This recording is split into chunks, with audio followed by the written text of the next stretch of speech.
Hey everyone, Richard from Rich Pokebets here. How are y'all doing? I wanted to make a video, just like a quick video of just sharing my thoughts of Stellar Crown. We've got a lot of recent news as of late, and so I know the set isn't expected to come out until September 13th, and it's not the next set to come out, but it is the next main set to come out. But as you can see from the thumbnail, I wanted to call my shot early and say that this set is going to be one of the best sets in the Scarlet and Violet era. So I know there's some bias, as you can see with my YouTube icon. It's a Lapras. I love Lapras. It's my favorite Pokemon of all time. Always has been since Gen 1, always will be. And Lapras is going to be one of the main Pokemon featured in this set. But wow, there are so many other Pokemon that I think really is going to make this set into an S tier and one of the best in the Scarlet and Violet eras. And let me tell you why. Before we get started, I just wanted to call out, we are trying to grow this channel. It's relatively new. I do have a goal of trying to get to 500 subscribers before the end of the, not the end of the month, before the end of the year. So if you do like my videos, like the content, the things that I bring to YouTube, make sure to leave a subscribe. If you want to further help too, just leave a like, leave a comment. You know, it all helps that algorithm. But with that out of the way, let's just talk about this, what I think is going to be an amazing set. Let's talk about what we know so far. So if we take a look at the pack art, you can see that all 4 Pokemon on the pack art are terrestrial. That's going to be one of the biggest themes with this set. And so when that was first announced, it was immediate turn off. A lot of people don't like the crowns because it makes the card messy. It makes the card maybe a little bit busy. And I totally get that. But I saw Lapras right away and I knew immediately that was going to be my chase card for the set. We also have this Noctowl that's included in the ATBs.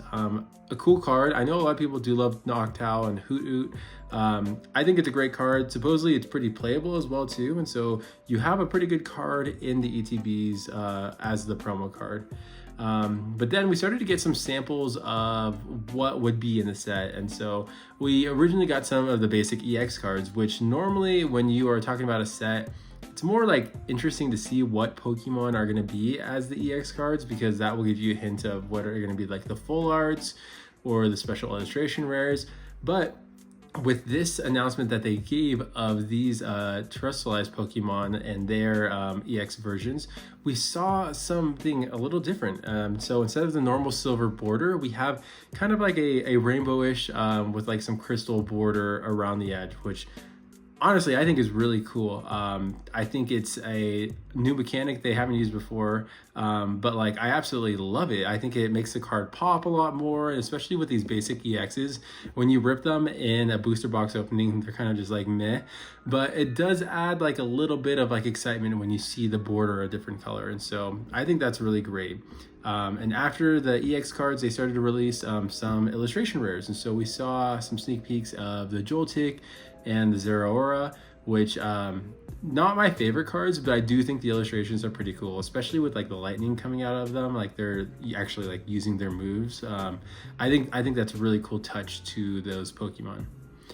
In addition to these two, we got a sneak peek of the first 2 special illustration rares. And so the first one being the Hydrapple, which kind of has like this, like, I look at it as kind of like a ancient ruins kind of like drawing art style to it, which is pretty cool. Like not my favorite special illustration rare, but like an all right one and a pretty cool Pokemon. But then you have the Terapagos, and this one I know again has some controversy with the crown being kind of like the main thing, and maybe the card is a little too loud, but I absolutely love the colors that come from this card.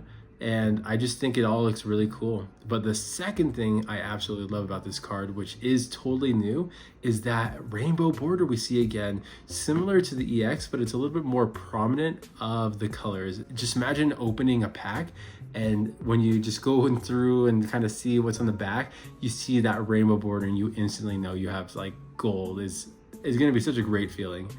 But then that was followed up with some additional illustration rares. So we got a lot. There's Japanese versions. Personally, like I love the Reboot. I think that one, him playing soccer or football or whatever you want to call it, I think is a really cool card. But what we see on all 4 of these is kind of like a rainbowy kind of shadow cast over all these Pokemon, which I think is really cool. I think it's from the crystals, obviously, to fit the theme. But I think it's really cool. In addition to these ones, we have another theme. We have food, which is funny enough, like kind of a theme of the set as well too.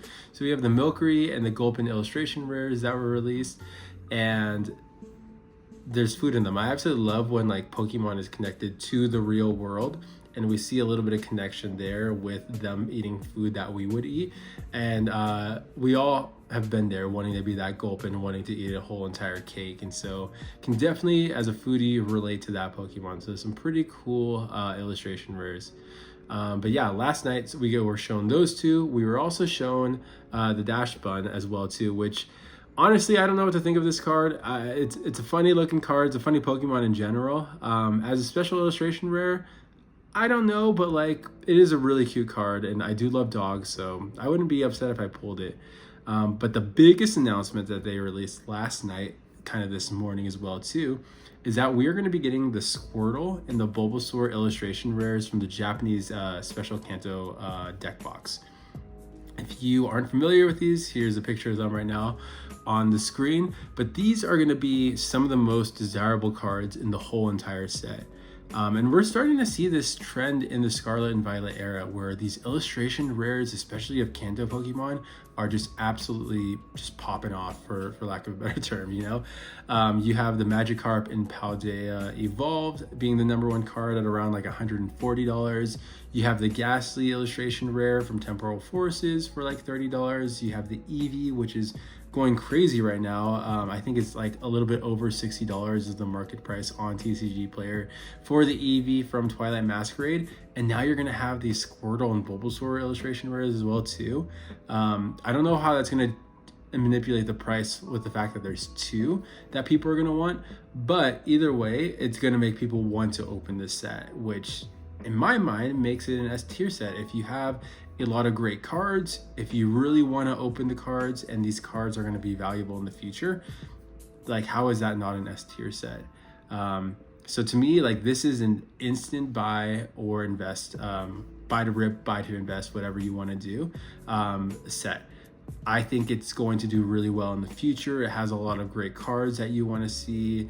The artwork's amazing. It has a lot of new stuff introduced to the cards with those like rainbow and crystal borders. Scarlet and Violet era is just starting to pop off and starting to do so well, and is just continue to do well all the way through 2025. But with this set, like I said, I think it's going to be an S tier just because of the nostalgia of the Kanto Pokemon, the look of it, and just the overall excitement around the cards you can pull from it. So what an exciting time to be collecting. I know that was kind of like a word dump on you, but like I said, I wanted it to be a short video. Let me know if you're as excited as I am for this set, whether you want to rip it or whether you want to invest it, and let me know what cards you're looking forward to ripping the most. Until next time, I'm Richard from Rich Pokebets, and I'll catch you all in the next video.